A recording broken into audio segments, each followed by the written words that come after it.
My mother-in-law ended our apartment lease without asking for permission. She's threatening me with divorce, but suddenly someone is really angry. Even if you say that, I already ended the lease for this apartment. What do you mean? Mom said we should end the lease, so we went to do it together while you were on your business trip. No way. I can't stay with these crazy people anymore. My mother-in-law, Kate, seemed to think that by ending the apartment lease I would have no choice. But to give in now you have no choice, but to live with us, she said, but I was determined not to. I don't want to. What are you talking about? You're his wife, so you have to. Then I'll divorce him. My name is Sarah, and I'm years old. I work in an office. My husband, Travis, and I got married a year ago. We both work for companies that are business partners. We started working together on projects, became close, and eventually started dating a year later. We got married. We were happy after getting married. Travis is a funny, positive guy, and we laughed a lot every day. I thought I had married a wonderful person and was very happy. But I didn't know Travis had this side to him. 6 months after our wedding, we spent New Year's at my in-laws' house for the first time. Before that, I didn't interact much with my in-laws, just visited them a few times. That New Year's visit showed me what they were really like. Everyone was there, my parents-in-law and my 2 sisters-in-law. It felt like I was finally part of their family gathering.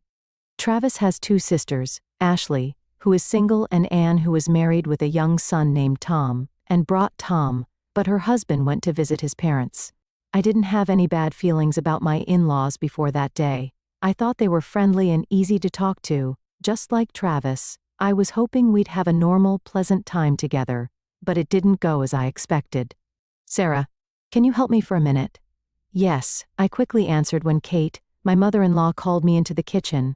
But as soon as I went in, Kate's smile disappeared and she gave me a cold look. You're so slow. You should have just helped out without waiting for me to ask. I'm sorry, I said, feeling nervous, thinking I had upset her. From that moment on, I tried my best to help and make Kate trust me again, but she kept saying hurtful things.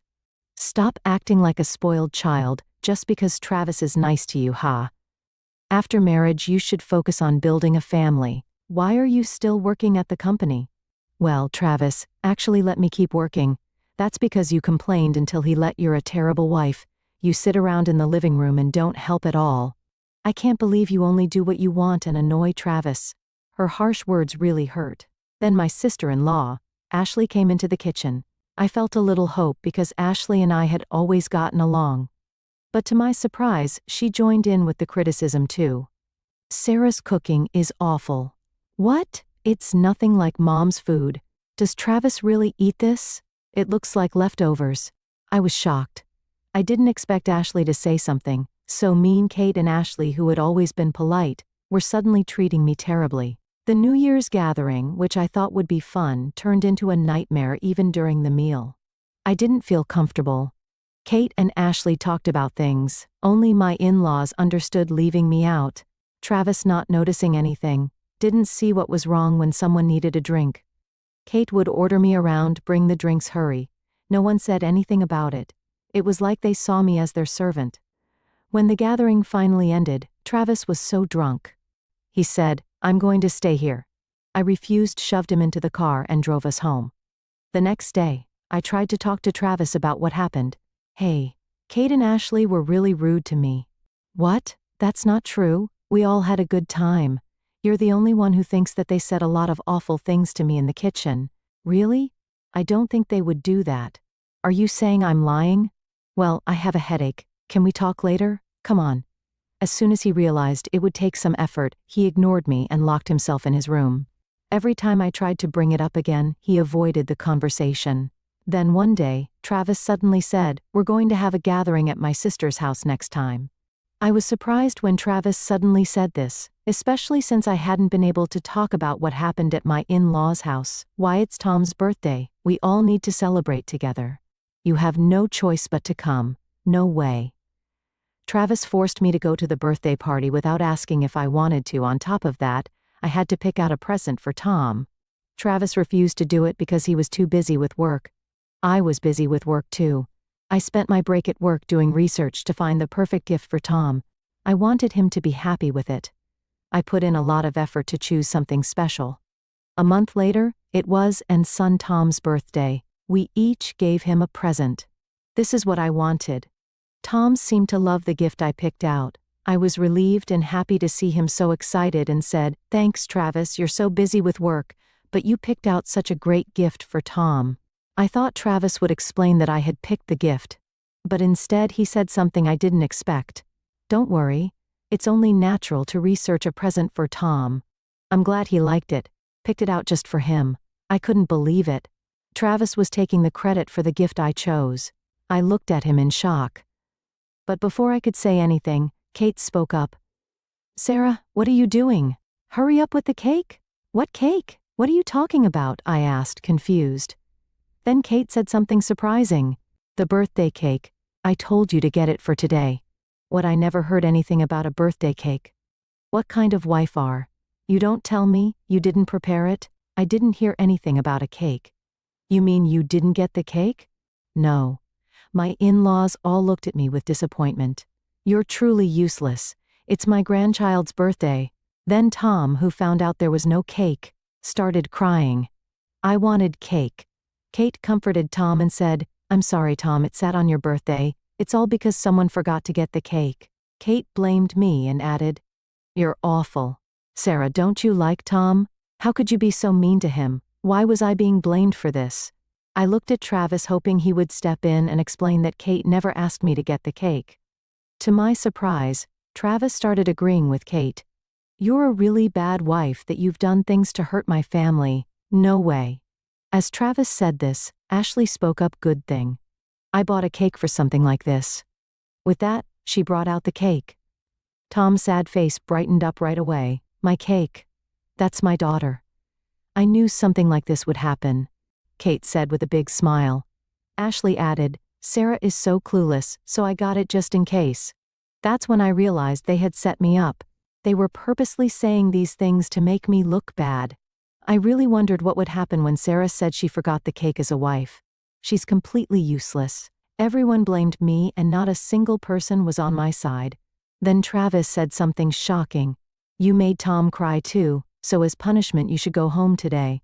Don't think the one who did nothing and caused so much trouble should get a free meal and cake." When Travis said that, Kate, Ann and Ashley all joined in and made me leave. I had no choice but to go. Ann's house was far from ours, so I took a cab to the bus station, and then a 30-minute bus ride home. I really shouldn't have gone if it was going to be like this. I was the one who picked out Tom's gift while I was working. I wished I could go back and change things. That night, Travis didn't come home. He stayed at his parents' house. The next day, Travis came back, tried to ask him what happened, but he said he wanted to talk. "I heard you were harassing Kate and Ashley." "What are you talking about? You can't get away with this, and about the birthday cake. You must have forgotten on purpose. Do you hate my family that much? You're a terrible wife?" I couldn't believe what he was saying, and I couldn't believe he was taking Kate's side. "Wait a minute. You don't believe me at all. And if you're going to say that you've done terrible things too, you acted like you picked up the gift for Tom when it was me. It was a gift from both of us, so I didn't care when I was talking to Ann about it." I couldn't believe Travis. It was clear. He just wanted to look good in front of his family, and put all the blame on me. I couldn't feel any love for him after this. If things stayed like this, I'd seriously consider getting a divorce. While I was thinking about everything, something happened that made me decide to take action. I had been on a business trip for 3 days and didn't know anything terrible had happened during that time. When I returned home, I was shocked to see that Travis's things were packed into cardboard boxes. Confused, I quickly called Travis, but he immediately hung up saying, "I'm on my way, I'll be home soon." I was frustrated, not knowing what was going on. When Travis finally came home, I noticed Kate, Ann and Ashley were there too. "Travis, what's going on? Why are all your things packed? Why are Kate and Ashley here?" I asked. Travis, smiling, answered, "We're moving out." "Move where? To my mom's?" "What?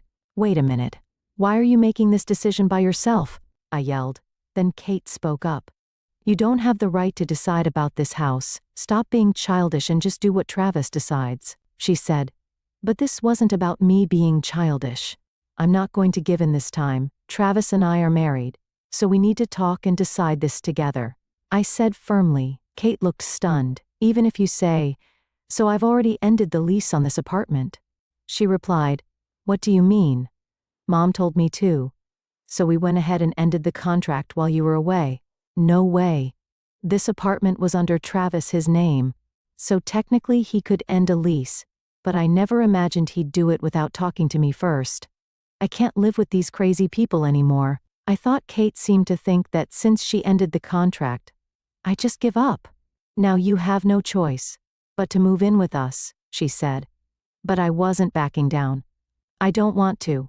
"What do you mean? You're his wife. So you have to," she insisted. "If being a wife means I have to do whatever you say, then I'll divorce him." Travis was stunned. "Wait, are you serious about a divorce?" "I wouldn't say it. If I wasn't serious, I'm done with you and your family. Let's just separate." Travis was speechless. Then Ashley, who had been watching, suddenly spoke up. "Wait, I won't let you get a divorce, right? If you don't move in with us, who's going to take care of our dad?" Ashley said, "Take care of your dad?" I asked. Ashley suddenly looked uncomfortable. "I see that's what this is really about, isn't it?" I said. Apparently my father-in-law had fallen down the stairs and needed care, and my in-laws were hoping I'd take care of him. "So you want me to take care of him?" I asked. "Someone has to do it." They said, "Taking care of other people must be annoying for you all." "Since you're so selfish," I retorted. "Are you insulting us when you're just a useless wife?" they shouted. "That's right. How dare you're just a wife?" and Ashley yelled. "I'm not even the wife anymore." I said, "Did you not hear us? Or do you forget things quickly?" I provoked them, and they became even more upset. "That's enough. I don't care anymore. Just get a divorce. I don't want to see your face again." And then Ashley said angrily, "I'll take your advice," I said, and started packing my things.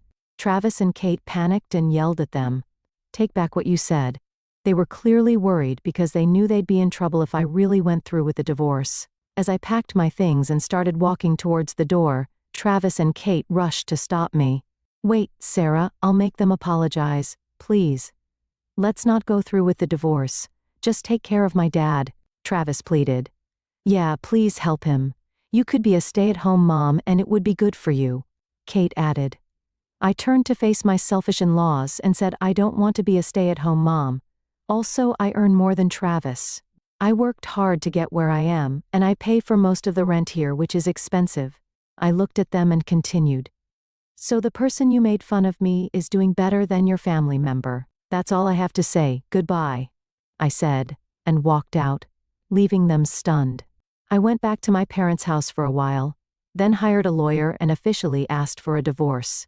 Travis, looking really down, quietly agreed. As for Anne and Ashley, Kate asked them to help care for their father, but they both refused and ran away, and even had to pay a large amount of alimony after her affair was discovered by her husband. Ashley, who had been living at home with her mother, started living on her own, but couldn't manage to get up on time for work. She ended up getting fired because she was always late. Travis, still living with his parents due to Kate's pressure, is now the one taking care of his father. He's exhausted from balancing work and caregiving every day. Meanwhile, Kate and Travis are constantly fighting, stressed out, and their neighbors complain so much that the police have had to check on them. Most of the neighbors stopped interacting with them, and they became known as the crazy ones. It feels good to see them facing the consequences of everything they did to me. As for me, I've settled into a nice apartment near my office, and I'm living comfortably on my own. I'm thinking of picking up a new hobby since I don't want to be in any relationship for now. The in-laws who pushed everything onto me and made me look bad are now in chaos, and it's satisfying to see them struggle. I wish Sarah a happy life from now on, and I hope she finds a new hobby soon. Thank you for watching till the end. Please subscribe to our channel. See you in the next video.